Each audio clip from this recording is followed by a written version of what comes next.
this story, a girl marked to be a weapon will fall for the only man she was born to destroy. And when the time finally comes to choose between saving herself and saving him, she'll realize that the mark on her spine was never the most dangerous thing about her. There are things that should never exist.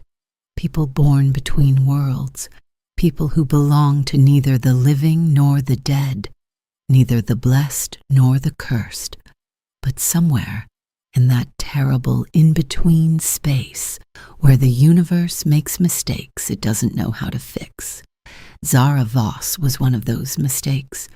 She'd been told that her whole life, not cruelly exactly, just matter-of-factly, the way you tell someone they're allergic to something, factual, clinical, like it wasn't her life being described. The mark on her spine was the problem.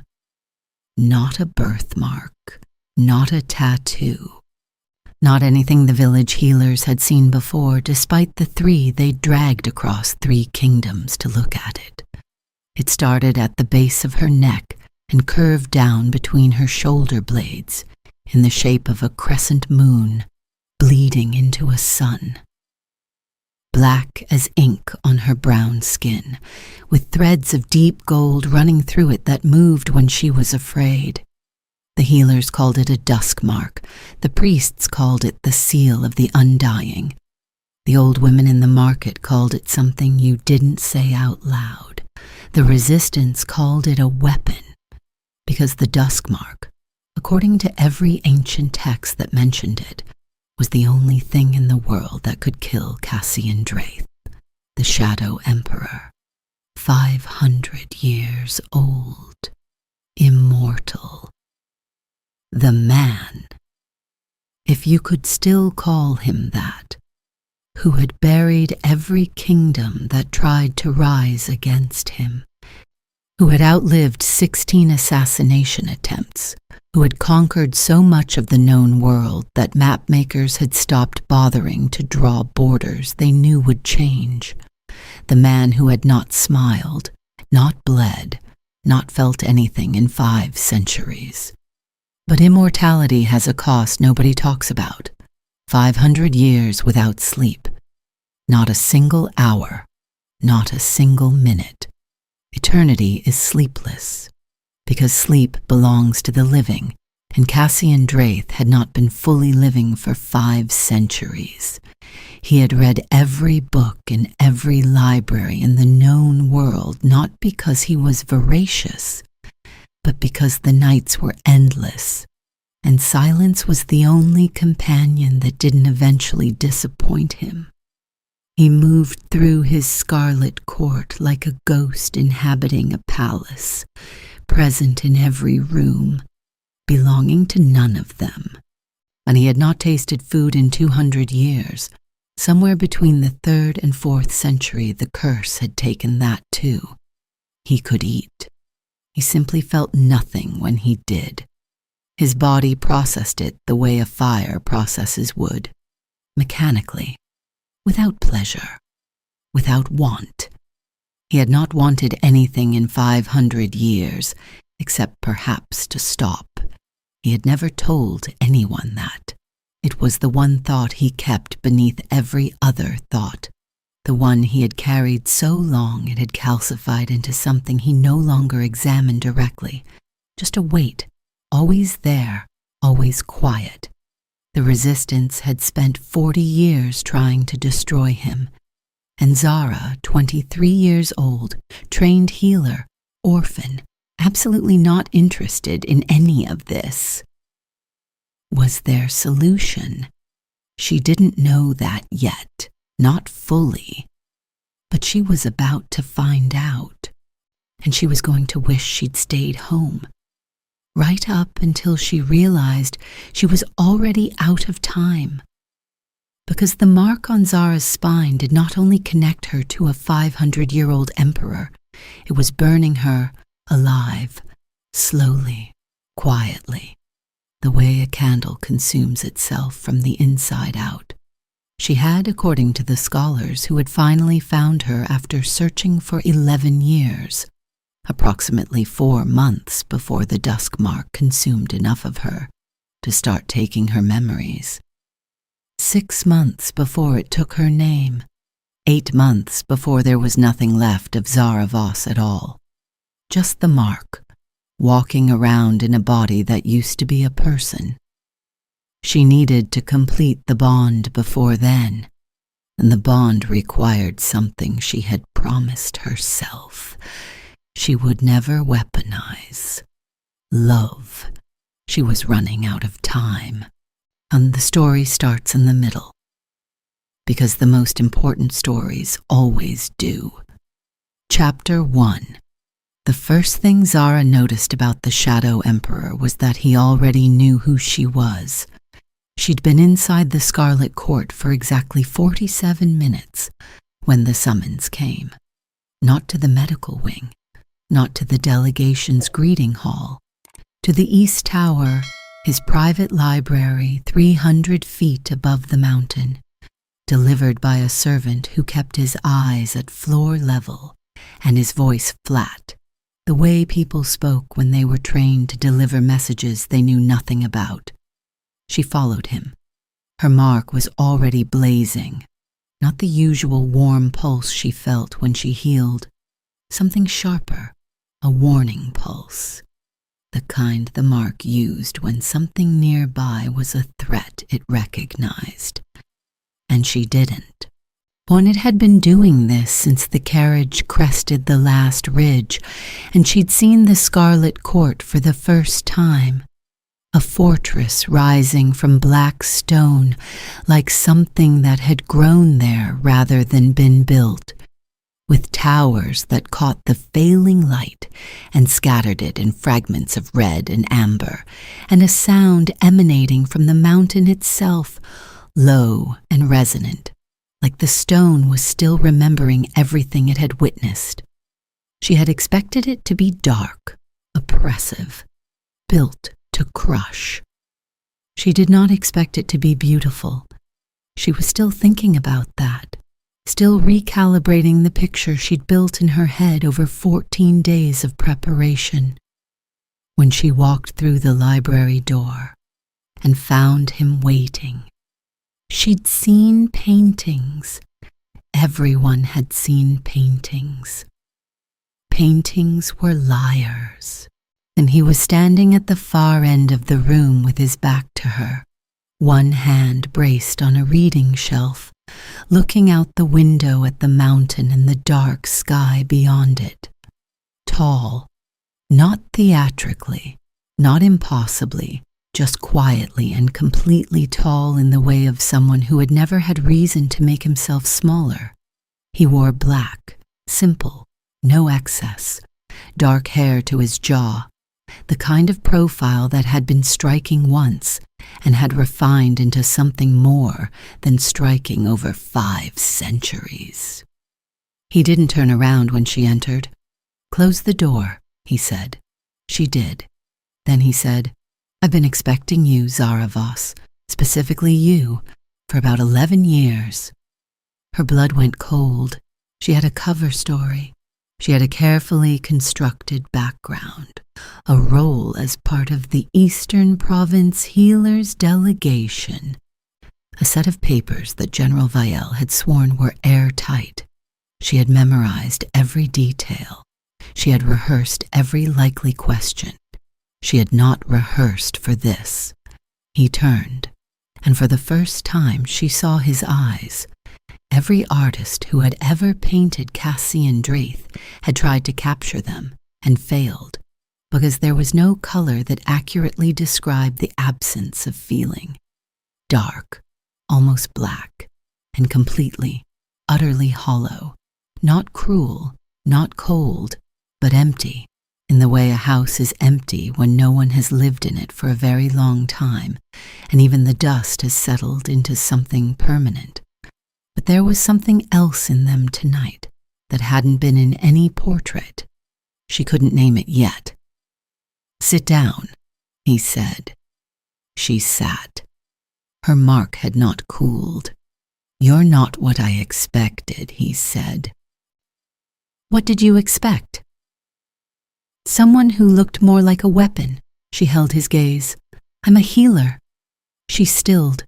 She had told exactly 3 people about the mark's consumption.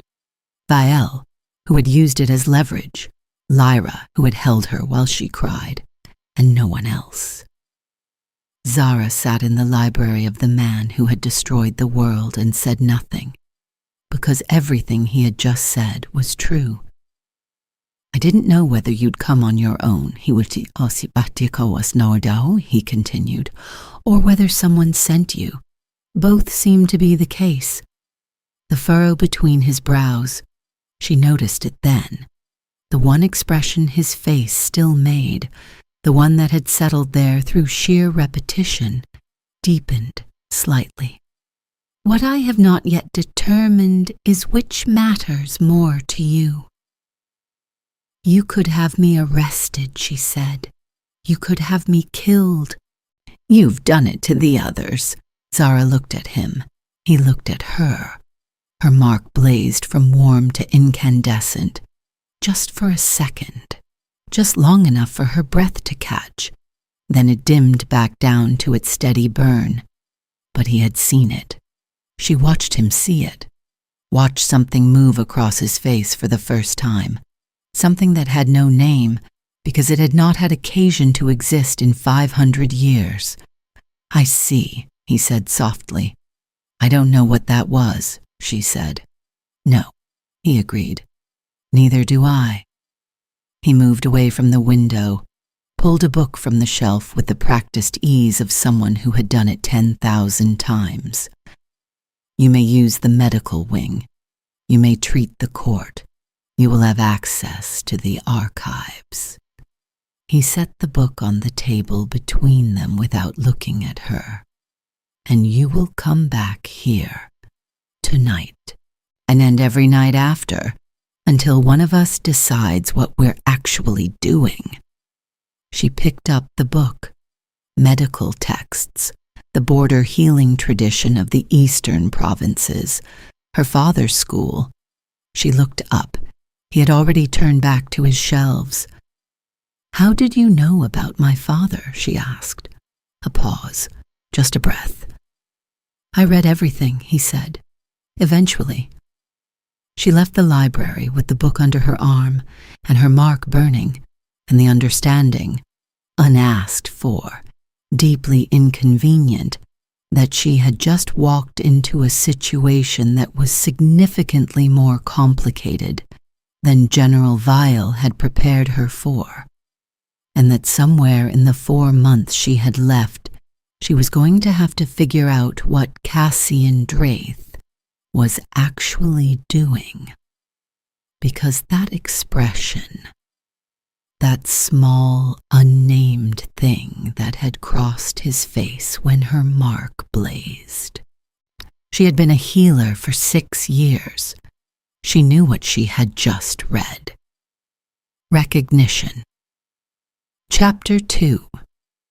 She treated the court for 3 days before she understood the scope of what she'd walked into. The delegation she'd arrived with was a cover. She'd known that.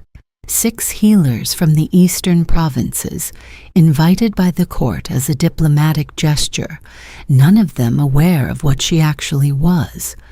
She'd been inserted into the group by Vael's people 11 days ago, with papers and a history, and a carefully rehearsed set of provincial mannerisms.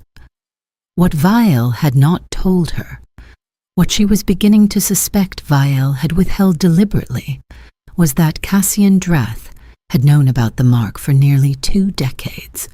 He hadn't killed her on sight. He'd invited her to his library. She went back that first night, because not going would have been more suspicious than going. She told herself that.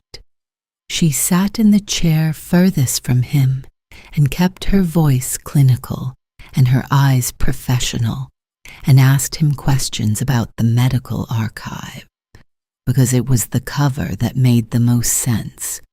He answered all of them, without performance, without cruelty, without the particular distant condescension that powerful men used when they were tolerating someone they considered beneath them, just direct, present, like he was genuinely paying attention. She had been in rooms full of people her entire life and been completely alone in most of them. This was different, and that was the first thing that frightened her.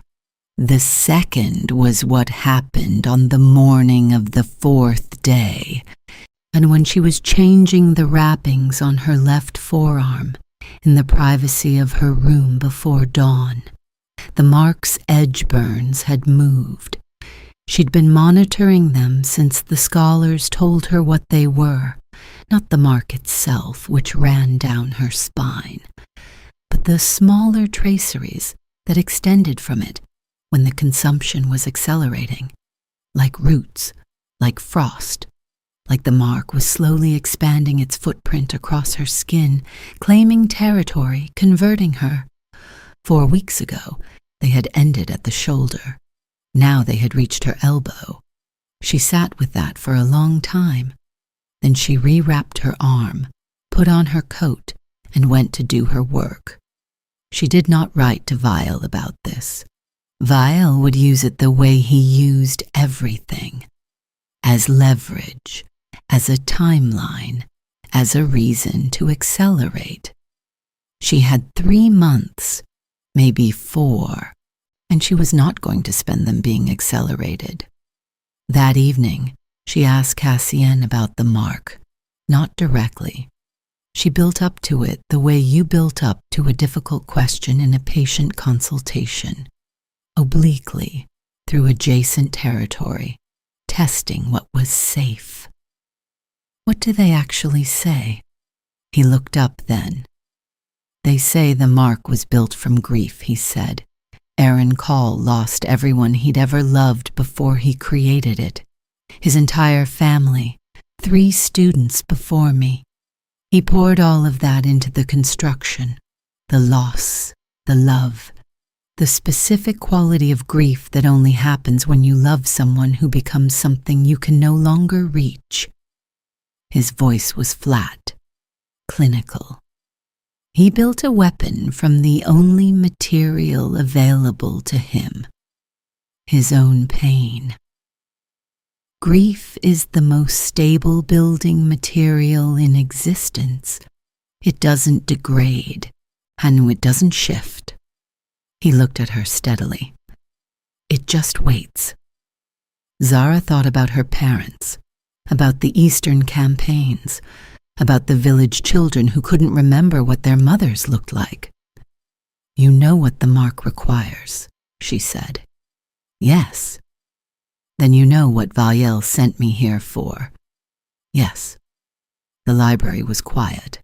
Outside, the Scarlet Court conducted its evening around them. Servants, guards, the distant sound of a practice yard going still for the night. Why haven't you had me removed? She asked. You've killed 46 others. He was quiet for a long moment. Is it? The bond requires willingness from both sides. His voice was careful. Willingness born from desperation is not the same thing. She thought about that for the rest of the evening, and she was still thinking about it when she walked back to her room past midnight and held her rewrapped arm against her chest in the dark and listened to the mark burning quietly in her spine.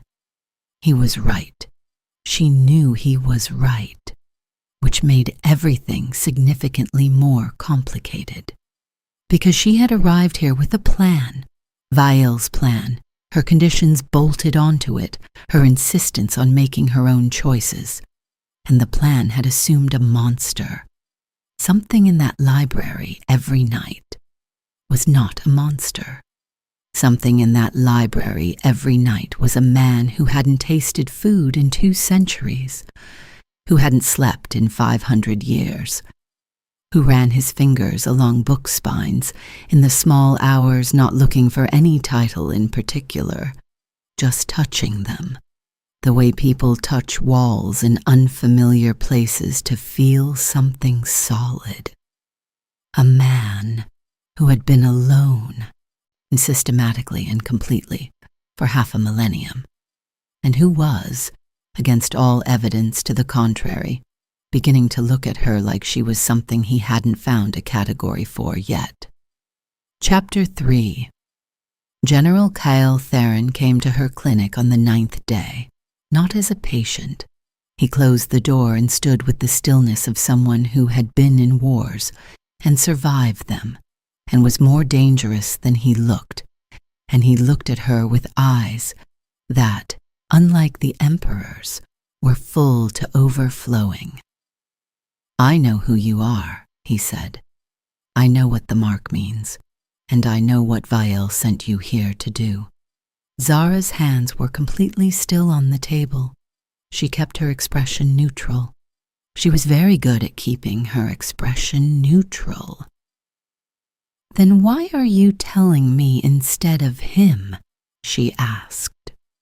Something complicated moved across Cael's face, and something that lived close to grief. "Because," he said, "for the first 2 weeks you were here, I watched you and I thought, this is another weapon, another plan, another attempt, and I was going to stop it." He looked at her steadily. "And then I watched him in the library?" Zara said nothing.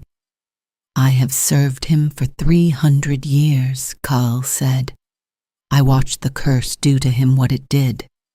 I watched him lose himself piece by piece, decade by decade, until the man I knew was buried under so many layers of nothing that I thought he was gone." His voice was even, controlled, the voice of a man who had been controlling his voice for 3 centuries and had gotten very, very good at it. "And then you walked through the gates, and he looked at you." And something moved across his face that I have not seen in 200 years. She didn't breathe. Is that significant? The mark burned between her shoulder blades, steady, particular. "What are you asking me to do?" she said. "And if the bond has to complete for me to survive?" The question sat between them. Cael was quiet for a long time. He left. Zara sat alone in her clinic for a long time. She unwrapped her arm and looked at the traceries. They had moved another 2 inches since morning. She had 3 months, maybe less. And a man 2 floors above her who had not slept in 500 years, who had not tasted anything in 200, who ran his fingers along book spines in the dark looking for something solid, who had known she was coming for 11 years and had let her walk through his door anyway. And she wrapped her arm again, carefully, tightly. She went back to the library that evening, and the evening after that, and the one after that. Chapter 4. 6 weeks in, Zara made a mistake. She started looking forward to the evenings. It started practically enough.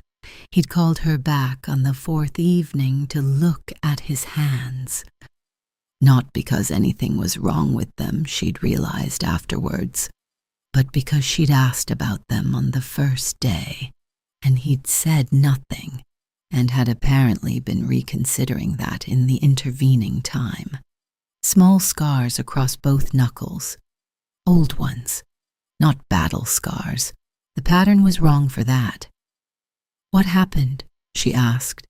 He held both hands flat on the table in front of her and looked at them with the expression of a man examining something from a long distance. "The 1st century," he said. "After the curse, but before I'd fully understood what it had taken. I still believed feeling was something I could retrieve if I tried hard enough." A pause. "I was wrong, but I was thorough about being wrong." She looked at the scars, at the pattern of them. at what they meant about a man alone in a palace for 100 years, trying to make himself feel something. She picked up his hand without asking.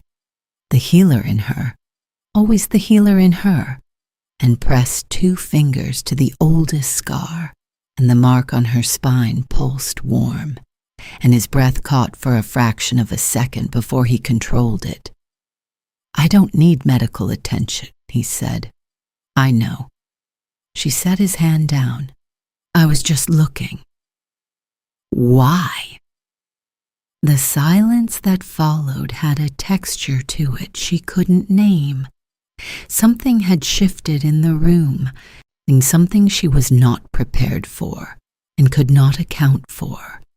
She went back the next evening and learned that he had violent opinions about bad architecture, that he had read every significant medical text produced in 500 years and had opinions about most of them, that the thing he missed most, his answer, when she asked directly, sitting across from each other at midnight with the rest of the court asleep, was not warmth or comfort or company but sound. Music, specifically. He had not heard music as anything other than organized noise in over 2 centuries. The curse had taken the emotional resonance of it, left only the technical fact. "What was the last piece you heard?" she asked. He was quiet for a long time. "I don't remember," he said. And she heard, underneath the flat delivery and the thing he was not saying, that the not remembering was its own kind of grief, that losing the memory of the last beautiful thing was worse, in some ways, than losing the ability to feel it. She sat with that. She thought about Caul's texts. The mark will find the one whose grief mirrors his own. She thought about her parents, about the specific terrible quality of grief that comes from losing people to something enormous and impersonal, something that didn't even register the specific weight of what it had taken from you. She thought about what it meant to carry that alone for 500 years, unable to feel the weight of it, just the fact of it, day after day, no sleep to interrupt it, no food to briefly anchor you to the physical world, just the endless, sleepless, tasteless fact of loss, and carried by someone who couldn't even fully feel the carrying. She had been angry at Casien Draeth since she was 11 years old when her parents died in his campaigns. She had not stopped being angry. She was also now beginning to understand something she had not wanted to understand. She went back to her room that night and sat with her unwrapped arm in the dark and watched the traceries and thought, "I have 2 months. Maybe 2.5, and I cannot rush this. I cannot fake this. Because he'll know, because the bond requires something genuine, and he has 500 years of practice identifying counterfeits." She thought, what if Caul was right? She thought, what if I'm already there? She lay down in the dark and the mark burned quietly in her spine. And she did not sleep either. In Chapter 5, Vael's messages had started arriving every 4 days, then every 3, then every 2. The most recent one was 4 words. He knows. Come home. She didn't go home. She was aware this was the point at which she was supposed to go home. Vael had a plan, and the plan had a timeline. And the timeline had been disrupted by the fact that Casien Draeth had known about her from day 1 and had not killed her and had instead been meeting her in his library every evening for 6 weeks to discuss architecture and grief and the medical texts of the eastern provinces. But the traceries were past her elbow now, and Casien, she was thinking of him as Casien now, which was something she'd been trying not to do, had noticed. Not the traceries specifically. She kept her arms covered. But he had noticed something about the timeline, the way she sometimes stopped mid-sentence and pressed her fist against her palm where she could feel the burn, the way she occasionally lost a word, just for a second, just briefly, a word she'd known her whole life sliding sideways before she caught it again. He didn't say anything. That was worse, somehow, than if he had. On the 43rd day Lyra arrived, Zara was in the medical wing treating a kitchen servant's burn when a message came through the legitimate channels, courier, clean papers, nothing that looked wrong. And she read it twice before her stomach dropped. Lyra was in the city below the mountain, 1 day's ride, waiting. She went on her next free afternoon, with a legitimate reason for leaving the court, and no one watching her that she could detect. She found Lyra at a way station inn, small and fierce and carrying the weight of something she'd been rehearsing how to say. Moving it how? Lyra met her eyes. He's coming to the court. He has people already staged. He's planning a direct action, not using the mark, using a knife. The room was very quiet. The mark isn't done, Zara said. Zara looked at her best friend, at the face that had been the first kind face she'd found after her parents died, at the woman who had spent 2 years in the resistance watching what Casien Draeth's armies did to the world and had decided she had to be part of stopping it. I know, Zara said quietly. Then come home. I can't. Zara. The silence between them was the loudest thing in the room. It has to be real on both sides. Lyra went very still. You don't know if it is? She stopped. Oh, whether you actually want to do this, Lyra said softly. The word sat there. Want. Such a simple word for something so complicated. Lyra looked at her for a long time. 2 weeks, she said finally. I'll hold Vael to 2 weeks. But Zara, her voice broke, very slightly. If the knife moves first, I can't stop it. Zara rode back to the Scarlet Court in the dark. She had 2 weeks, a mark consuming her by inches, and a man in a library who had run his fingers along 500 years of book spines, looking for something solid. She went back to the library that night. He was already there. He always was. Chapter 6. She made a decision. She was going to tell him everything. The mark, the resistance, Vael, what the Dusk Mark was supposed to do, what it was doing to her. She was going to lay it out in front of him. All of it, unclean and honest. And let him decide what happened next. Not because it was strategically optimal, not because Vael's timeline demanded it, because she had said months ago in a small clinic in Ashval that love was not a weapon she was willing to use. And she had meant it. She still meant it.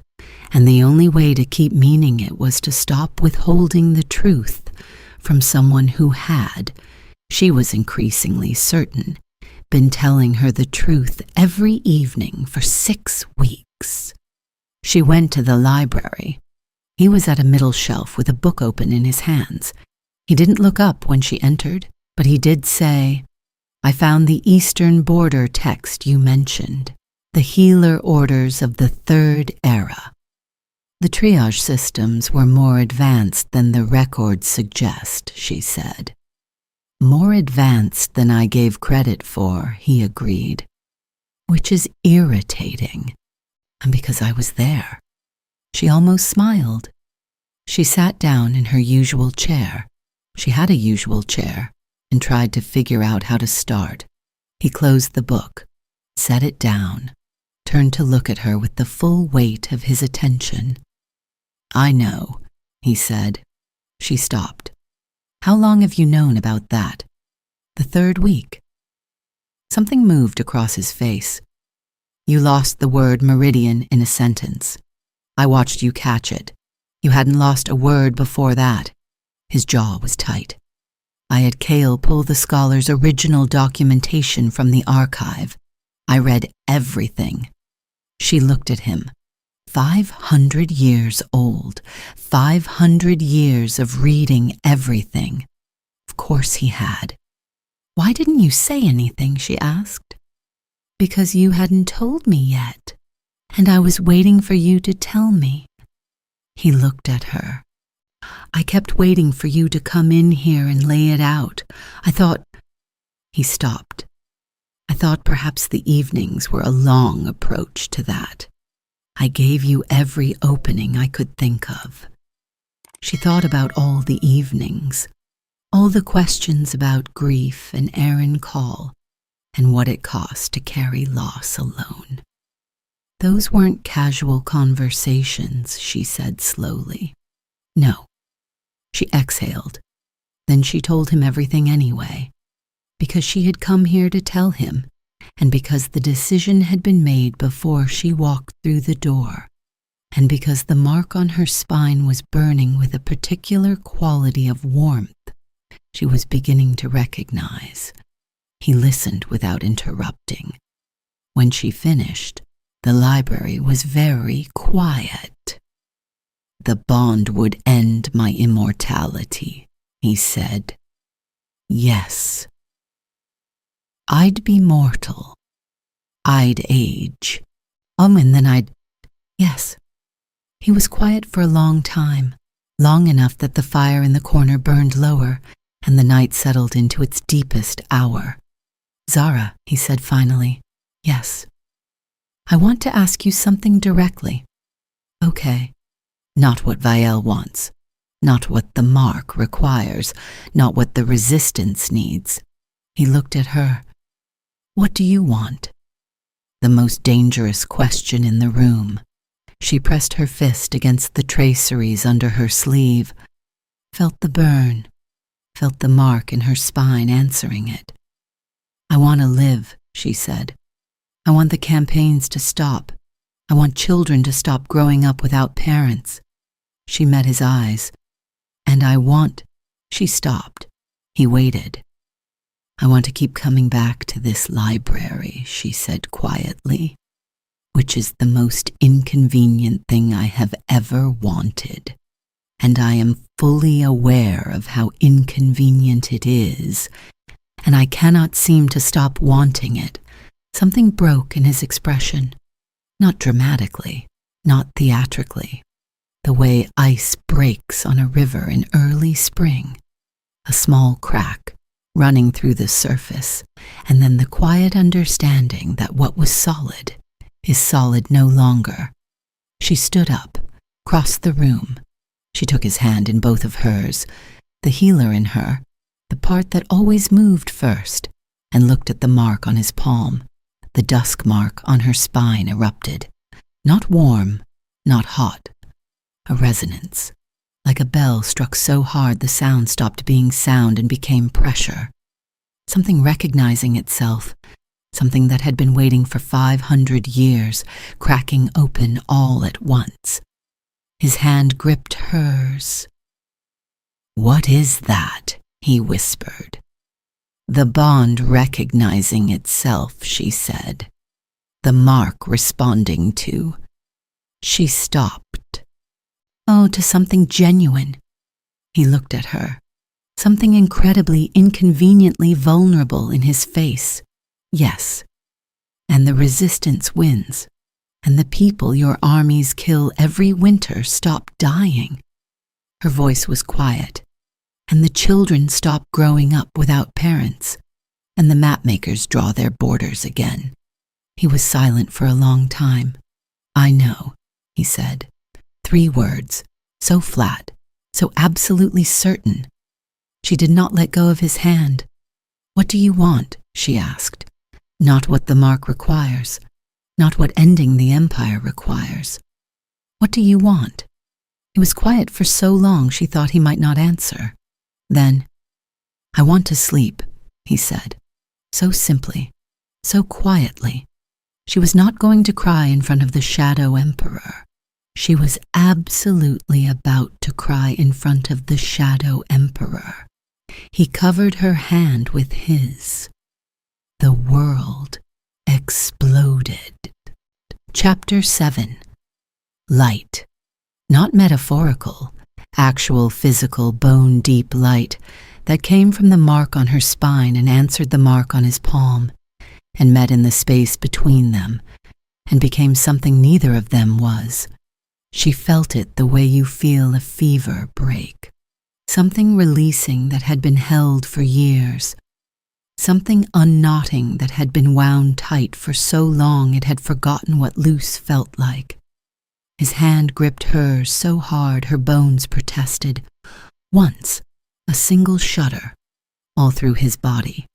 He shook, like a man who had been braced for an impact for centuries, and had finally, at the very last second, been allowed to step out of the way. Then the light faded. They were still standing, both of them, the mark on her spine, silent. For the first time in her life, the mark was completely, utterly silent. She touched the back of her neck, the traceries on her arm. She could still feel them, but the burn was gone, quiet, like a fire after rain. The shape still there, but cool. Casien looked at his palm. The crescent mark was gone, not faded, gone. His face did something she had never seen it do in all the weeks she'd been watching it. Something opened. Something broke through the surface and settled. Not painfully, not dramatically, just settled. Like a man who had been waiting outside in the cold for a very long time finally being allowed inside.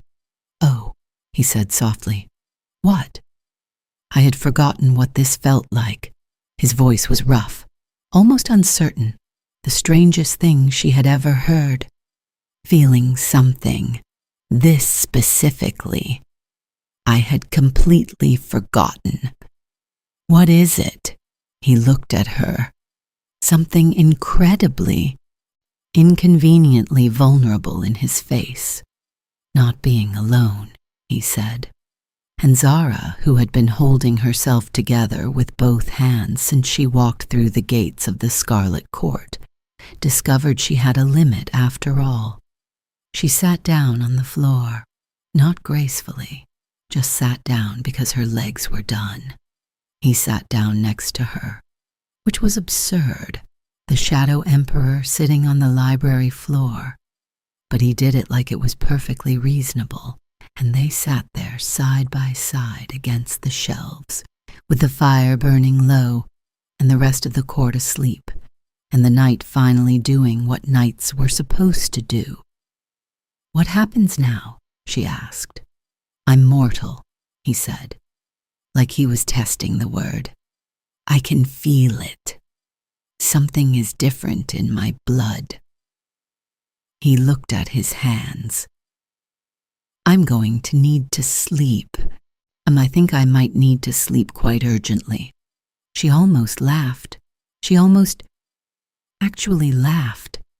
Then his expression changed, not gradually, all at once, the way his face always moved when something was wrong, sharp, alert, the stillness of someone who had just heard something that didn't fit. She understood before he finished. The window, the door. 4 operatives, not from the court, from outside, staged and positioned and waiting for exactly this moment. Moving too fast, too coordinated, not targeting him, targeting her. Vael didn't need loose ends. Zara. Casien was on his feet. She got one look at his face, wild, alarmed, unmistakably human in its sheer terror. And then hands grabbed her, and the window was behind her, and she was falling. She hit the ledge below, ropes. equipment staged, the whole operation down to seconds. She fought hard. She broke one man's nose and got her elbow in a second man's throat before the third got her arms properly pinned. "Stop." The voice was familiar. "Stop, Zara." "Lyra." She went still. Lyra stood at the edge of the operation, not touching her. Face doing something complicated and wrong. Not triumphant, not satisfied. The face of someone doing something they decided had to be done and were finding it cost more than they'd expected. Protocol. When the bond activates. "You told me 2 weeks. The ground shifted under Zara. Not Lyra betraying her to Vael's plan. Lyra running a parallel plan. Lyra buying time. Lyra lying. Not to use her, but to keep her alive long enough to survive. Above them, alarms. Shouts. The court waking up to something catastrophically wrong. And Zara thought about a man sitting on a library floor saying not being alone like it was new. Like it was everything. Like it was the first thing he'd felt in 500 years, and he'd had it for approximately 12 minutes before someone came through the window.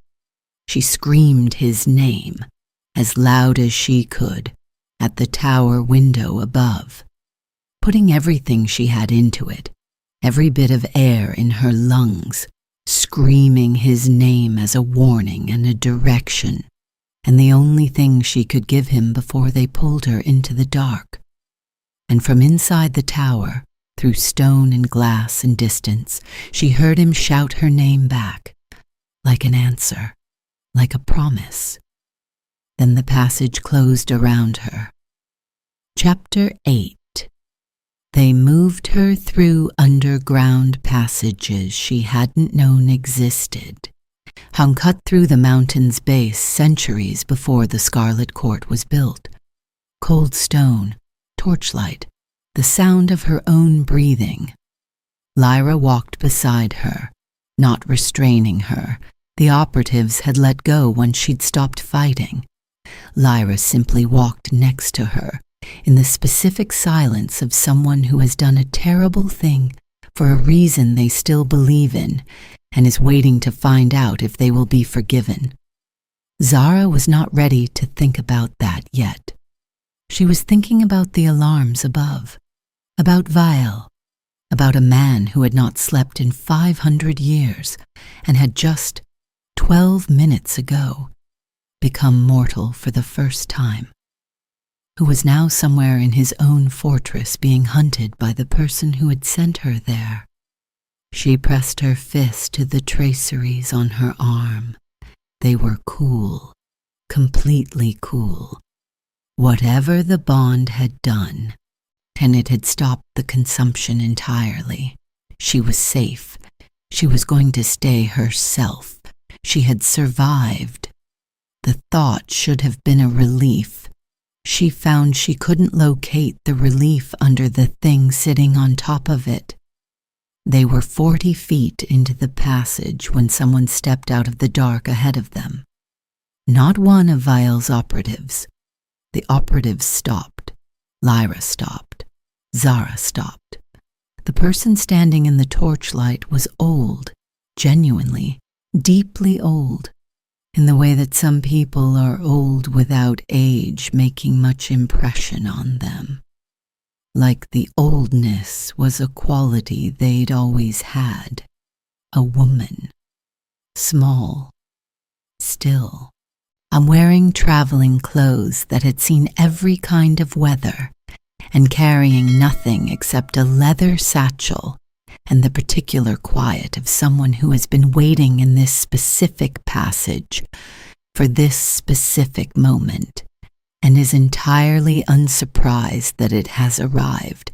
She was looking at Zara, the mark on Zara's spine, silent since the bond activated, pulsed once, slow, like a heartbeat. "Who are you?" Zara said. "My name," the woman said, "is Senne Caul." The passage was very quiet. Aaron Caul's name, his bloodline. He had a daughter, Zara said slowly. The texts mention, briefly, a daughter. She would have been 260 years old, Senne said, give or take. The bloodline carries certain properties. A pause, as you are about to discover. Zara went very still. Lyra had gone very still beside her. Then one of the operatives said quietly, "We need to move." Nobody moved. "The immortality doesn't end," Senne said. "It transfers." Zara heard the words. She heard them, and she understood them, and the understanding arrived in pieces, each one slightly more impossible than the last. The passage was absolutely silent. Zara looked at her hands, the traceries on her arm. Cool now, the consumption stopped, caught the torchlight. She'd thought the bond had healed them. She'd thought the burn was gone because the mark was done. She looked more carefully. The traceries weren't fading. They were changing. The pattern was different. Not the reaching, consuming spread of the mark's damage, but something else. Something settled. Something that looked, if she tilted her arm toward the light, almost like the roots of a very old tree. "How long?" she asked. Lyra made a small sound beside her. Not words, just a sound. Zara stood in a dark passage under the scarlet cord, with a mark she'd carried her whole life settling into something permanent in her bones, and thought about what she had just absorbed. Not immortality from a curse, not something taken from her without asking.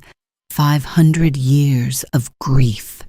Every bearer before her, every person who had carried the Dusk Mark and lost someone and kept going. She'd always thought the mark was a burden. She was beginning to understand it was something else entirely.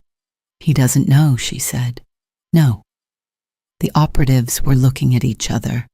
Lyra was looking at her. "We need to go," Lyra said quietly. "Vael is already inside. If we don't move, I know." Zara looked at Senne. "Why are you telling me this now? Why here?" "What comes next?" Zara looked down the passage in the direction they'd been going, away from the scarlet court, away from the alarms and the knife and the man who had just become mortal. She looked back in the direction she'd come. "How do I get back in?" she said. Lyra made a sharp sound. "Zara, and you know this how?" Lyra looked at her for a long time. The thing on her face was not betrayal, not calculation.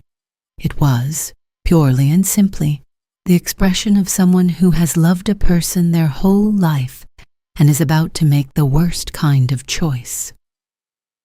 Confirmation meaning, a signal from the extraction team.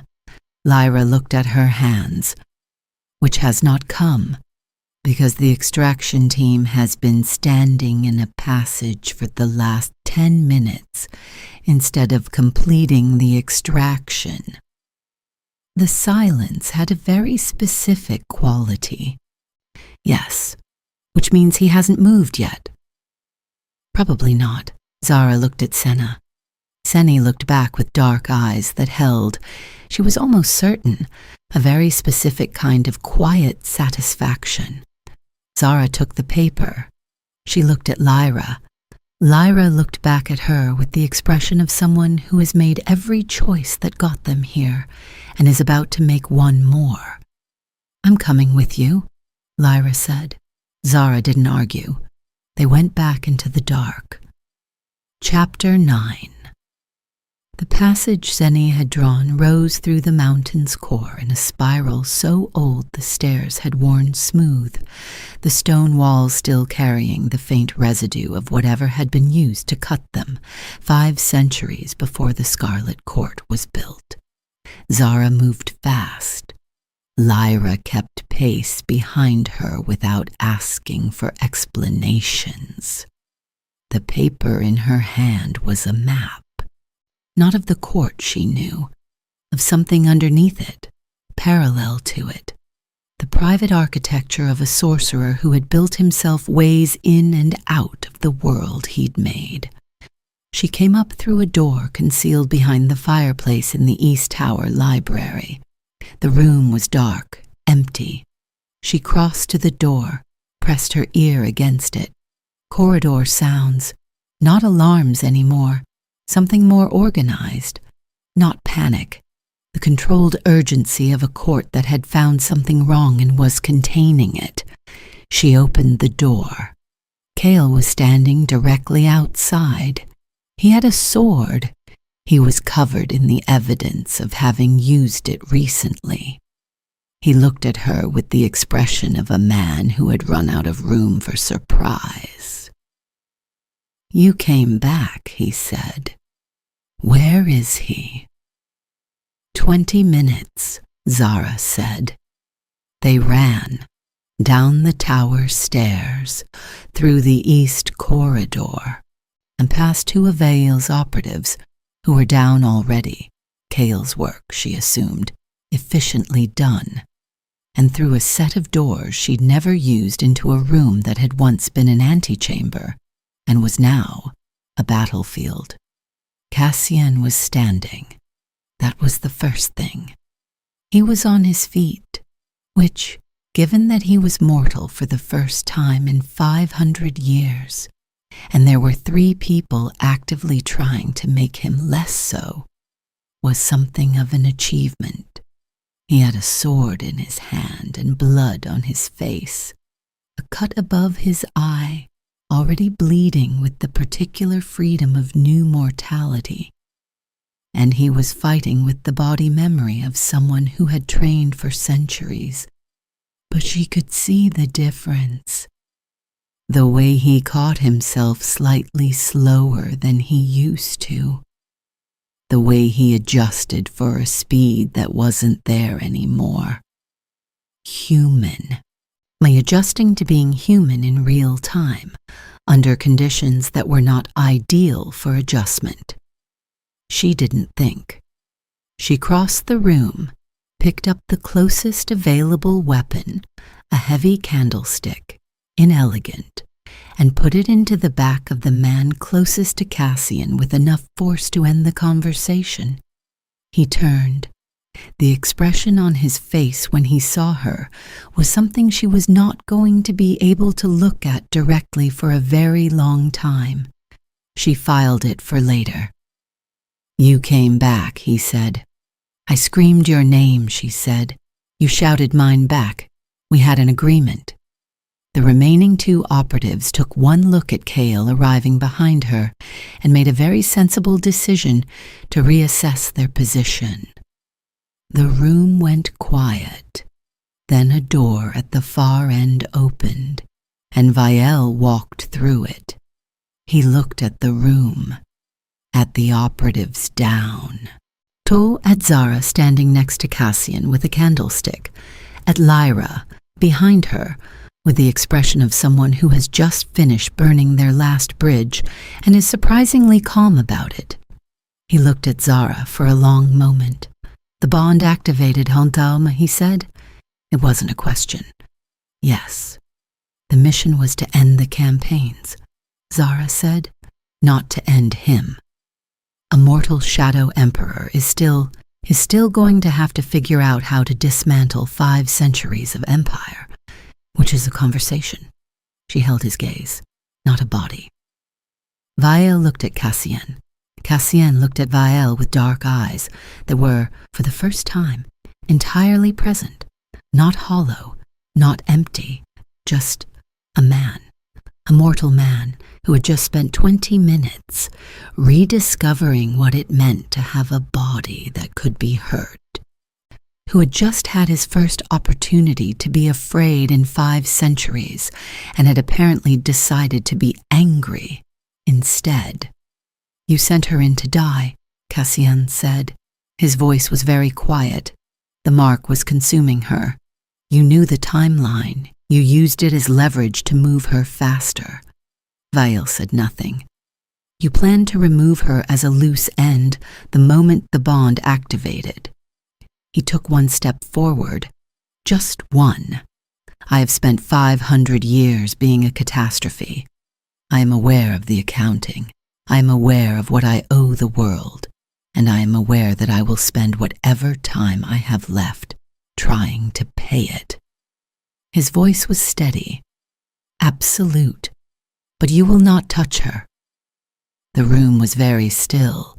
Vael looked at the 3 swords in the room, Cael's, Casien's, and the one Lyra had quietly picked up from the floor, and at the woman with the candlestick who had apparently absorbed whatever the Dusk Mark had done to her and come back through a secret passage to stand in a corridor fight on behalf of someone she'd been sent to use. He looked at Lyra. Lyra looked back. Something passed between them, a conversation that had been building for 2 years, probably. A reckoning that had been inevitable since the first time Lyra had stood in a planning room and looked at a map with Zara's location marked on it. "Stand down," Vael said. It took Zara a moment to realize he was talking to his own people. The remaining operatives lowered their weapons. 2 of them, she noticed, looked almost relieved. Vael looked at Casien. "You said you know what you owe," he said. "I need that in writing. I need the campaign suspended. I need the northern territories." "We'll negotiate," Casien said, "in the morning, when I have slept." Something moved across Vael's face, something he hadn't expected and didn't have a category for. "Slept," he repeated, "for the first time in 500 years. Casien looked at him steadily. "I believe I have that right now." Vael was quiet for a long time. Then he stepped back, not surrendering, not conceding, just stepping back, the way a general steps back from a position that has become untenable, already calculating the next approach. "Tomorrow," he said. "Tomorrow," Casien agreed. Vael left. His remaining people filed out after him. The room went very quiet. Cael sheathed his sword, looked at the 2 of them, looked at Lyra, and made the particular face of a man who has served for 300 years and has learned when to be somewhere else. "I'll secure the corridor Tau Summidoin," he said, and left. Lyra looked at Zara. Zara looked at Lyra. The look between them was not forgiveness, not yet, but the preliminary acknowledgement that forgiveness was not out of the question, that it was in the category of things that might eventually become possible. Lyra nodded once, small, certain. Then she too was gone. The antechamber was quiet, just the 2 of them, and the blood on his face, and the candlestick she was still holding. She crossed to him, set the candlestick down, tilted his face toward the torchlight, and examined the cut above his eye with the clean, professional attention of a healer looking at a wound. "Hold still," she said. He held still, which was, she thought, and something she would probably always find remarkable, the Shadow Emperor, holding still for her. "I'm aware of my shoulder." "You have to let people treat you now. You can't just wait it out anymore." A pause, very quiet. "I know," he said. She looked at him, his eyes, dark, present, carrying something they'd never carried before. The slight specific bewilderment of someone encountering their own feelings for the first time in 5 centuries, and finding the experience both overwhelming and, against all expectation, not unwelcome. "More things to tell me." He was very still. She told me the immortality doesn't end, Zara said. It transfers. The silence that followed was different from all the other silences she'd collected in his library. This one had a specific shape, the shape of something being rearranged. And you, he said slowly, me. For how long? He looked at her for a very long time. Then, slowly, he reached up and covered her hand with his, the way he had in the library, the moment before the bond activated, the first deliberate touch in 500 years, and looked at her with dark eyes that held something she had not seen in any portrait, any painting, any account ever written about the Shadow Emperor. Peace, small, fragile, 20 minutes old maybe, sitting in the ruins of 5 centuries of empire and a relationship with sleep that was about to become very complicated, but real. Then we have time, he said. She looked at him. To figure out the rest, he said, the negotiations, the territories, what comes after? He looked at her steadily. We have time.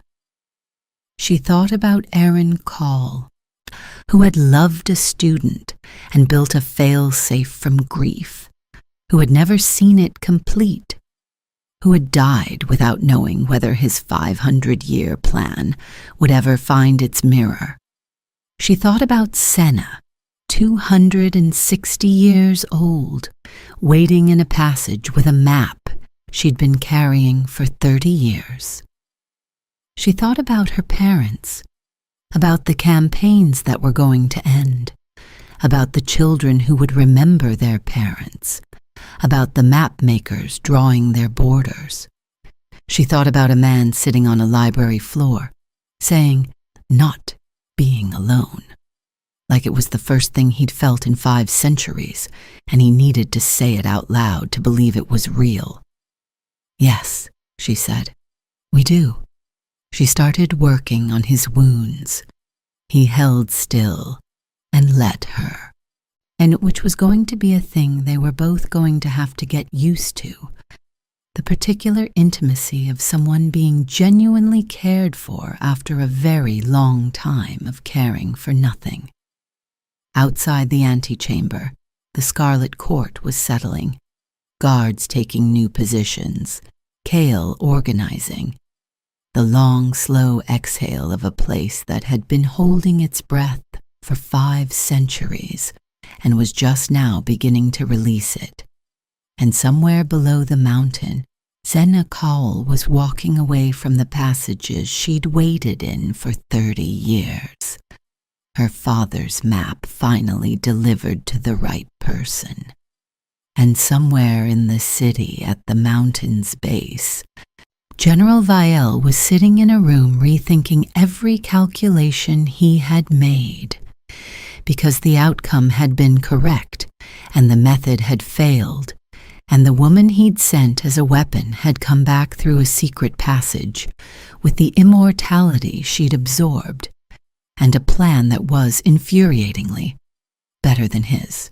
And Lyra was somewhere between the mountain and the city, alone, sorting through 2 years of choices that had all been made for the right reasons, and had all, in the end, brought her here. That was a conversation for tomorrow. A lot of things were for tomorrow. Tonight, the mark on Zara's spine was quiet and cool and changed. Tonight, a man who had not slept in 500 years was about to discover what it felt like. Tonight, the campaigns were going to stop, not because of a knife, not because of a plan, but because of a bond that had gone both ways and left both people fundamentally altered. Tonight was enough. To be continued. End of story. Part 1. Upgraded edition. Narrator. Outro. Reads slowly. She came back. That's the thing nobody planned for. Not Vael, not Lyra. Not even Casien, who had been preparing for the Dusk Bearer for 11 years and had not, in any of his preparations, accounted for the possibility that she would come back through a secret passage with a candlestick. Caul did. Caul built something from grief that was patient enough to wait 500 years for the right mirror. That was specific enough to find the person whose wounds spoke the same language. That was generous enough in the end to give the one who carried it something in return. The grief endures, he wrote, and then so does the one who carried it. Zara Voss, 23 years old, trained healer, orphan, did not expect to survive this. She expected to complete the bond and buy the world what it needed and leave. She did not expect to absorb 500 years of someone else's grief and find that it fit somehow alongside her own. She did not expect to come back. She came back, and somewhere in the Scarlet Court, a man who had not slept in 500 years is about to discover that the dark, when it comes for you, is not empty, that it holds something, that someone is there. That's the thing about grief. When it finally becomes something else, it doesn't disappear. It transforms. 500 years of it doesn't vanish because the bond activated. It becomes the foundation of something new, something that has time. And if you want to find out what Vael negotiates for, what Lyra decides when the sun comes up, what it sounds like when a 500-year-old man hears music for the first time in 2 centuries and actually feels it, you already know what to do.